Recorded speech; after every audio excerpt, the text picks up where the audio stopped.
Сайн байцгаана уу? За миний бичлэг тавтай морил.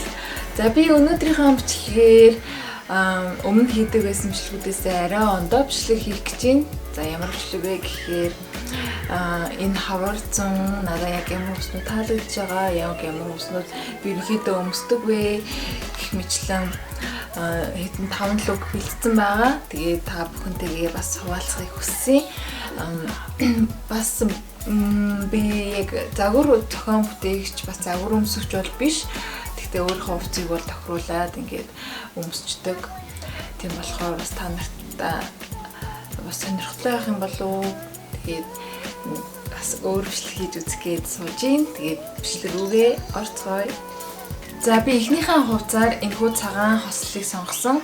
За би ерөнхийдөө тийм цагаан цайвар тийм өнгөнд амар дуртай. Тэгээ миний ихэнх хувцснууд тийм цайвар өнгөтэй байдаг. За тэгээд энэхүү хослын надаа пижак өмд гээд ерөнхийдөө энэ хоёр айгүй гоё амар таалагддаг. Энэхүү лугийг ямар нэг арга хэмжээ ч юм уу хүнтэй уулзах ч юм уу тий найз нөхдөдөө гарч орохтой ч юм уу тэгэж өмсгөд бол тохиромжтой юм шиг надад санагддаг.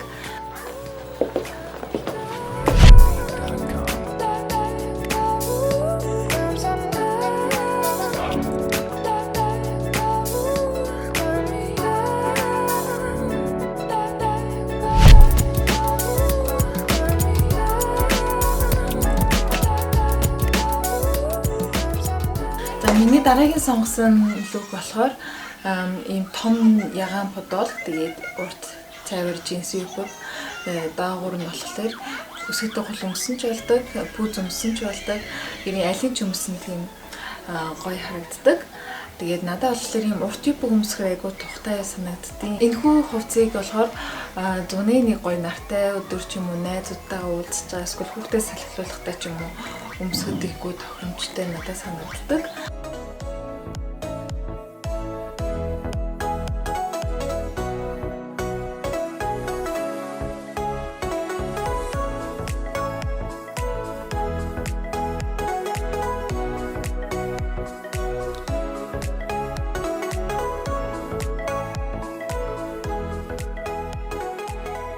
За дараагийн хувцас маань болохоор бас миний дуртай лукуудын нэг байгаа. Ягаад гэвэл би тийм хөлөө гоё урт харагдуулсан тэгээ бэлгүүсээ гаргасан хувцснуудад их дуртай.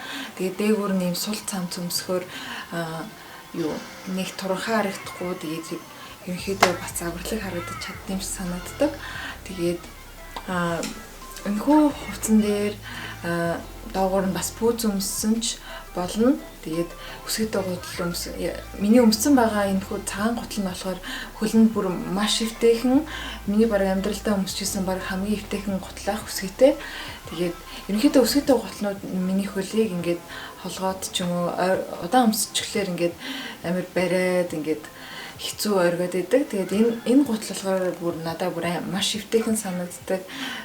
Баг 8-8-8-аас дээш цаг өмсөн гэсэн хөлийн маань нэг холгоо тэгээд өвдгөөд байдгүй.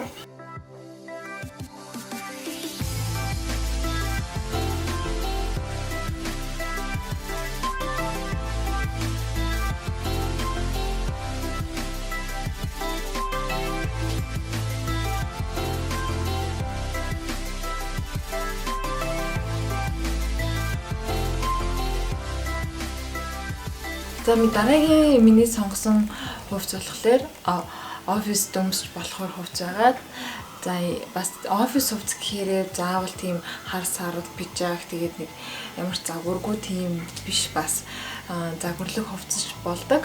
Тэгээд доогоороо ийм тарпицсан болоод ирэхээр бас одоо модонд орж байгаа. Тэгээд энэ миний санджаагаар баг миний аав ээжийн үед л манай ээж аав ийм өмд өмсдөг байсан. Тэгээд одоо энэ эргээд бас модонд ороод айгуу тийм гоё надад харагдаад байгаа.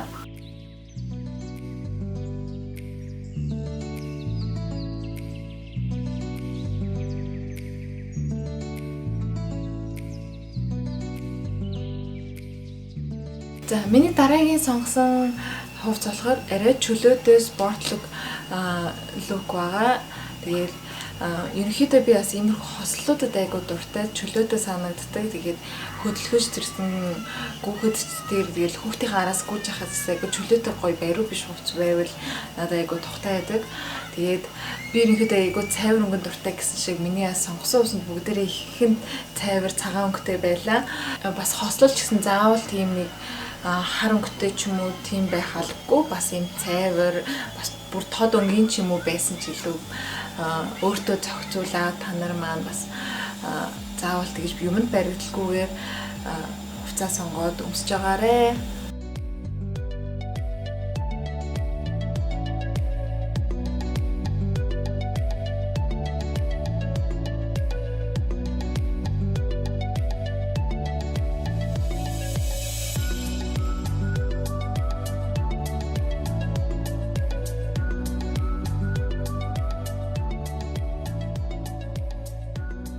За бичлэгийн маань энэ хүртэл үзсэн та нартай маш их баярлалаа.